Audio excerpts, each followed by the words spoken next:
So most of the rest of this unit is going to be focusing on calculating concentrations of solutions. And concentration just refers to the amount of solute present in a specific amount of solution. The higher concentration something has, the more solute per unit of solution. There's a variety of different ways that we go through and calculate this. The book in this class is more geared towards the medical concept of concentration versus the chemistry concept of concentration. It doesn't mean that we can't use both when we go through and discuss this, so we will be using both. So the first couple ones are going to be more along the lines of the medical usage of concentration. And so the first one here is percent by mass. The second one is percent by volume. And then the third is mass volume percent. So there's a couple of different ways to go through and do this. I'm going to stick with what the book shows, but I do have other videos on this channel that do go through and talk about how to go through and calculate them a little bit different way. So if you just type into YouTube mass percent or search my channel for it, you'll be able to find plenty of videos that showcase how to go through and calculate this in a variety of different ways. So that being said, let's see what we got. So the first question here is percent by mass. And so it's anytime you take the percentage of something, it's always a good rule of thumb as well, is that if you take the percentage of something, it is always the part over the whole. So in this case, we're going to be taking the mass of the solute, that is the smaller component of the solution, and we're going to divide that by the entire mass of the solution in and of itself. Remember that the mass of a solution, remember that solution is solute plus solvent. So that actually gives us a couple of different conversion factors we can utilize with this. I want you to keep in mind that second bolded statement. It's one of the most important statements you're going to find in here, is that solution is solute plus solvent. So what that means is a couple of different things. The first thing it means is that a 10% by mass solution would contain 10 grams of solute per 100 grams of solution. And that makes sense, right? Because 10 divided by 100 is going to give you roughly 10%. However, a 10% mass by solution would also give you 10 grams of solute per 90 grams of solvent, right? Because solute plus solvent equals solution. So 10 plus 90 equals 100. So there are a couple of different conversion factors that we can utilize as we go through and do calculations with this. We can say that there's 10 grams of solute per 100 grams of solution, but we can also say that there's 10 grams of solute per 90 grams of solvent. So both of these are going to be used as conversion factors as we go through and attempt to figure out some different ways of calculating components of a solution. So you'll see that as we continue to work through some of the practice problems we're going to experience here in just a couple moments. So the first question here says, what is the percent by mass of 9.3 grams of sucrose in 97.8 grams of water? So the key thing to keep in mind here is the formula that we're going to be utilizing. It is the mass percent formula, which is listed here on the right. And the mass percent formula specifically states it is the mass of solute divided by the mass of the solution. So as we evaluate this, we're going to evaluate it the same way we've been doing every single problem in this class. We need to identify what is given to us in the problem and then utilize the information in the problem to come up with a roadmap in order to be able to solve it. So if I look here, we're given the mass of the solute and the mass of the solvent, and what's unknown is the percent by mass. Well, what I need is the mass of the solution, but remember that solute plus solvent will give you the mass of the solution. So what I'm going to do here is I'm going to take 9.3 grams, which is the mass of the solute, and then I'm going to divide that by the sum of 9.3 plus 97.8. I'm then going to multiply that value by 100 and get 8.7%. Now, often percent by mass is given as percentage, and then it will say M over M to indicate that it is mass over mass. Volume over volume will be V over V, and mass over volume will be M over V. So just keep that in mind. And also quite often afterwards, and I didn't indicate that here, so I apologize, but the word sucrose would be in it as well to indicate that it is an 8.7% solution of sucrose that is dissolved in water. So just keep those things in mind as we continue to work through some more practice problems. Secondly, we have percent by volume, and this is volume of solute divided by volume of solution times 100. The only difference here, though, is that the volumes are not additive, and part of that has to do with the polarities of the substances and the different densities that they have. So different volumes are not necessarily going to add up to equal a total volume. So you see here you've got two 50 milliliter samples of solutions. Well, when you add them together, you do not get 100 milliliters. And that seems a bit odd. But again, it has to do with factors such as polarity and density, things you don't have to really stress out about. So very similar to the equation before, it is volume And so we are going to do solute over solution, part over the whole, and then multiply by 100 to get our final solution. So let's take a look.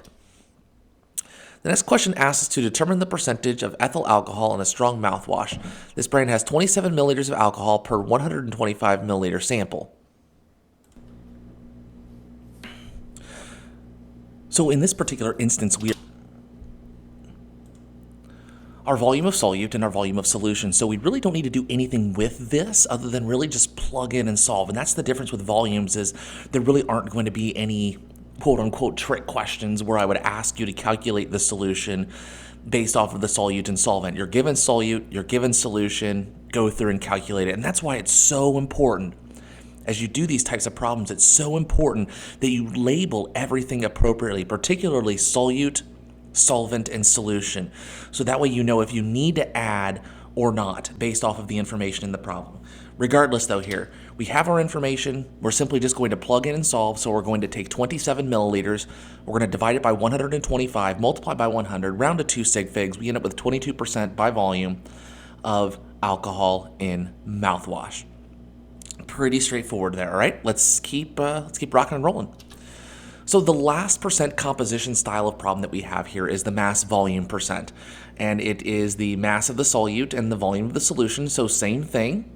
Volumes are not additive like masses. So we're going to treat this the exact same way we did the very last style of problem, where we're just going to get the mass, get the volume, and divide the two. I may ask you for a couple of other parts of the problem, but you would have to go through and do some things algebraically in order to solve for that. But to just break this down here, let's say we hypothetically had a solution that was 2.3%. Well, that indicates that there's 2.3 grams of solute in 100 milliliters of solution. And again, we can use that as a conversion factor moving forward. So here we have another question where a solution is prepared by dissolving 20 grams of sucrose into enough water to make 350 milliliters of solution. Determine the mass volume percent of glucose in the solution. So again, we identify what we're given and what we're solving for as we work through these style of problems. So you have a mass of solute, you have a volume of solution. We just need to simply take those two values, divide, and we can solve, right? So 20 grams over 315 times 100 results in a 6.35% mass by volume of sucrose in solution. So these problems are relatively easy to go through and figure out, but we can make these a little more complicated and a little more complex based off of the information that's given to us in the problem. Let's see what we got moving forward. So each of the percentages solved can be used as a conversion factor for a variety of different types of problems in making solutions. We have to make sure that we understand what is given and what we're asking for, right? So take a look at the conversion factors that can be obtained from percent composition. The 15% mass by mass of NaCl solution indicates that there's 15 grams of NaCl in 100 grams of solution. So I can use this as a conversion factor between grams of solution and grams of solute. I can do the same thing with my percent by volume. If we have a 6% by volume of methanol solution, that means that there's 6 milliliters of methanol and 100 milliliters of solution. So I can take 6 milliliters of methanol over 100 milliliters of solution and use it as a conversion factor.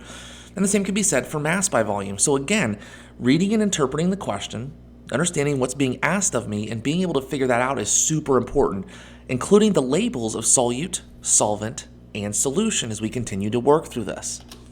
So let's look at this next problem that we have here. It says how many grams of NaCl are needed to prepare 40 milliliters of a 0.95% mass by volume saline solution. So as always, we need to see what type of information we're given here, and we're given the volume of the solution and the percent by mass, 0.95%, and we want to know the mass of the solute. Well, again, we can use that percentage as a conversion factor because it contains two different units. So 0.95% mass by volume means that there is 0.95 grams of solute per 100 milliliters of solution. That's what 0.95% tells us. And so we can utilize this as a conversion factor in dimensional analysis. Look how I did this. I start with 40 milliliters of saline, and then I use that 0.95 grams of solute per 100 milliliters of solution as a conversion factor between my volume and my mass. And then I just simply work this out just like a normal dimension analysis problem. We multiply across the top and divide by what's on the bottom, and I end up with 0.38 grams of NaCl. What's nice about this is I can always go back and check my work. I can take 0.38 and divide it by 40 and multiply by 100 and see, do I get 0.95% mass by volume in my solution? So there's lots of ways that we can make sure that we're going through and doing this correctly by checking our work algebraically. Let's look at another practice problem here. This time we want to know how many grams of sucrose must be added to 400 grams of water to make a 3% mass by mass solution of sucrose. So be careful here when we go through and label these things, because it's not asking how many grams of sucrose must be added to 400 grams of solution. It's saying 400 grams of water. Water is my solvent, so I've got to look at this a little bit differently here. We're given the mass of the solvent, and we're given the percent by mass, which is 3%, and I need to know the mass of the solute. Now, we're going to use this as a conversion factor again, but be extra careful here because we're looking at solvent, not solution. So while I can sit here and say that a 3% by mass solution is 3 grams of sucrose per 100 grams of solution, I can also say it's 3 grams of sucrose per 97 grams of water, because 3 grams of sucrose and 97 grams of water equals 100 grams of solution. So remember, there's two ways we can look at these conversion factors. We can look at it as grams of solute through grams of solution, or grams of solute per grams of solvent. And that's what we're looking at the bottom here. So we can use that as a conversion factor to go between grams of solute and grams of solvent. We solved the problem the exact same way we did before. We're going to take that 400 grams of water, and then we're going to multiply it by the conversion factor where there's 3 grams of sucrose per 97 grams of H2O, resulting in 12.4 grams of sucrose. And again, I can go back and check my work if need be in order to figure that out correctly. So the math here is a little bit different. It's that conversion factor difference I want to make sure that you take a look at.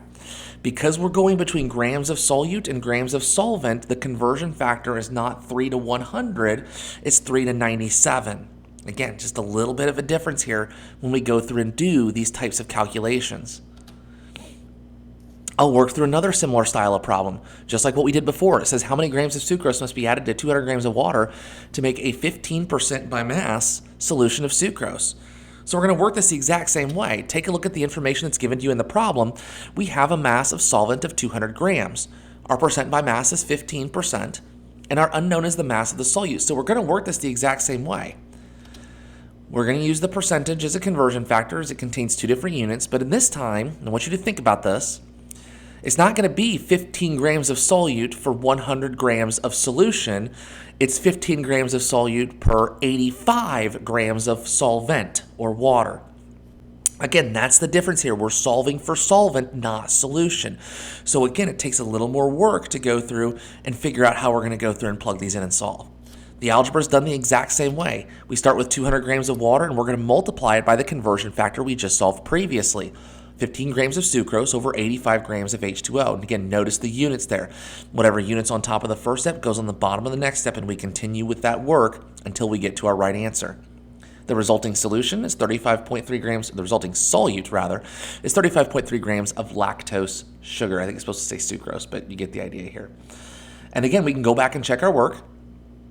If we were to take 35.3 grams of lactose divided by 85 plus 35.3, we should get 15%.